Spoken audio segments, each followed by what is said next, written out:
Okay, right now we could talk about the weather. The weather. Yeah. We can count the positives. Okay, you can see the stars when you wake up, early in the morning. So we're not seeing any rain or cloudiness at least. It seems like the temperature has dropped a little bit, but I thought it was funny, Jennifer. Before we heard the sound effect of the temperature going up.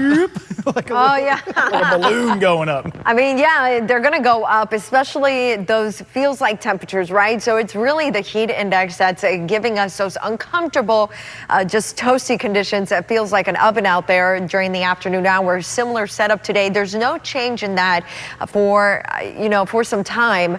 Really, we're hoping that by the end of October, obviously by November, we'll start to get some lower humidity impact. But we'll just have to see how that plays out, because as long as we have the high humidity, it's just going to make temperatures feel a lot hotter than those actual highs. Speaking of the high today, at least hitting 90 degrees in a lot of our areas. Some of us will warm up 1 to 2 degrees above that. It's a hot day with an isolated thunderstorm this afternoon. School day forecast. Well, you got to watch out for that heat index for the kiddos that do have recess closer to the late morning and lunch hour. After lunch, if they're heading outside, make sure, of course, which teachers always do, check to see what the heat index is. It depends where you're going to be today. We'll take a look at that in just a second. But all in all, there could be a thunderstorm this afternoon, most likely after 2 o'clock till about 5 o'clock for inland areas. Now back to that heat index. So Okeechobee around 2:30, even 3 o'clock, above 100 degrees, as well as Vero Beach